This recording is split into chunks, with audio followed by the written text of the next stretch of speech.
Three elections are snarling the immigration fight. The immigration and government shutdown cliffhanger gripping Washington is a symptom of a broader reality. American politics is being held hostage to three nation-changing elections, one past and two that are yet to come. President Donald Trump, on a perpetual victory lap over his dramatic 2016 triumph, is locked into the hardline positions on immigration on which he built the foundations of his historic campaign. Congressional Democrats, hoping for a vote tsunami in midterm elections this fall, are being driven on by a raging anti-Trump grassroots voting base as they seek to shield nearly 800,000 undocumented immigrants brought illegally to the United States as children. But as they consider withholding support for government funding to alleviate an immigration deal, Democratic leaders must balance pressure from progressives with the needs of vulnerable red state Democrats vital to their hopes of recapturing the Senate and who risk being branded by GOP foes as friends of amnesty. Then there are Democrats who sent a chance to stand firm on immigration to woo 2020 primary voters, who will pick who will duel an apparently weakened president for the White House. One potential candidate, Sen. Cory Booker of New Jersey, put on an impassioned show in the Senate Judiciary Committee Tuesday, skewering Homeland Security Secretary Kirstjen Nielsen for saying she did not recall Trump using the word shithole. "I've got a president of the United States whose office I respect, who talks about the country's origins and my fellow citizens in the most despicable of manner. You don't remember. You can't remember the words of your commander-in-chief.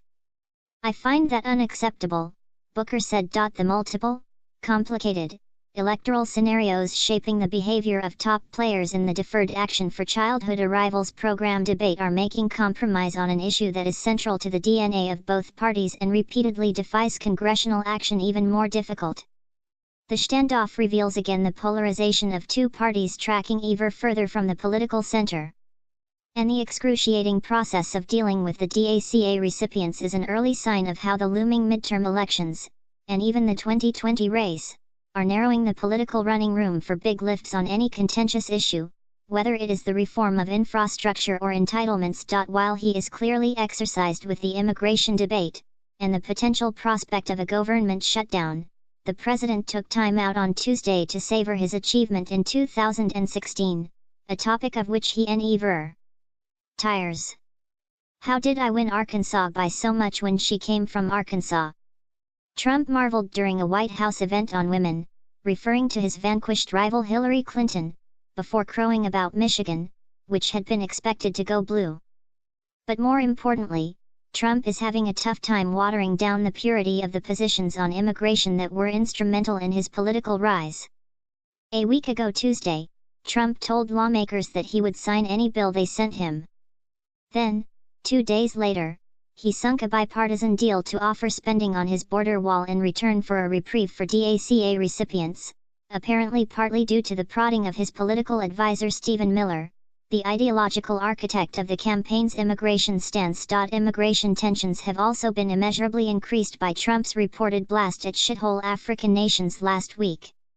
The episode is a flashback to 2016, when Trump's rhetoric won him a reputation among anti-Washington voters as a scourge of political correctness and a candidate who was quite happy to tear at racial and cultural divides for political gain. But it was also a flash forward to his 2020 re-election campaign. Since Trump made little attempt to broaden his appeal after the inauguration, he knows his best hope of winning a second term is keeping his base engaged. CNN's Gloria Borger and Jim Acosta reported this week that Trump is convinced that despite the furor over his attack on African nations, his language will play well with his most loyal supporters. He didn't seem bothered by it at all.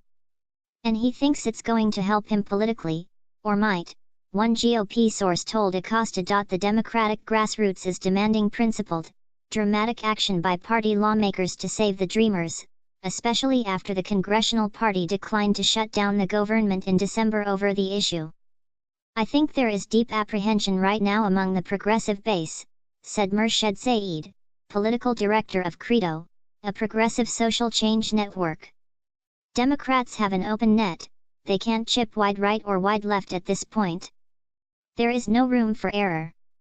The DACA issue is trapping the Democratic leadership between pent-up frustration in the grassroots and a Senate electoral map that is weighted towards Republicans. They must defend 10 Senate seats in states won by Trump 2 years ago, in many cases by wide margins over Clinton. That means incumbent Democrats need independent and moderate Republican voters wary of the party line on DACA. GOP consultants are salivating over the possibility of mobilizing conservatives by accusing red state Democrats of voting to shut down the government to grant amnesty to undocumented migrants. I can't imagine that 2018 Democrats would want to shut down the government over that, especially when we are negotiating in good faith, said Texas Republican Sen. John Cornyn. Democrats in this position include Sens. Joe Manchin of West Virginia, Joe Donnelly of Indiana, Heidi Heitkamp of North Dakota, Claire McCaskill in Missouri and John Tester in Montana. Manchin said on Tuesday he would back a clean continuing resolution to keep government open this week, even if it is not twinned with a reprieve for DACA recipients. 10 is also the number of Democratic votes Senate Majority Leader Mitch McConnell may need to peel away to fund the government before a Friday midnight shutdown deadline, so red state Democrats will come under intense pressure. Still, progressives say the risk to Democrats in conservative states is overblown, pointing out that polls show an overwhelming majority of Americans back a right to residency for undocumented migrants brought to the U.S. as children. They also cite polls showing a potential blue wave in November, and argue that the victory of Doug Jones in the special election in Deep Red, Alabama last year shows the party can play all over the map this cycle. A confident opposition party fights for the heart and soul of their base, said Zaid. 2020 stirs the pot. Party tensions are being exacerbated by the ambitions of Democrats positioning for the primary race that will explode after November. Booker's theatrics gelled with his passionate approach to politics and were no doubt sincere. But it was impossible not to view them in the context of a potential presidential race, since if he does run, they will quickly become part of his campaign lore.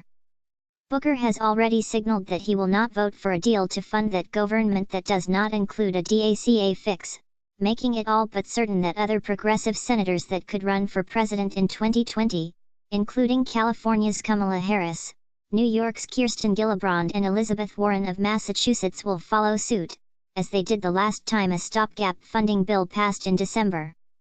Speaking before Booker's performance, McCaskill bemoaned how the 2020 race was already complicating her life.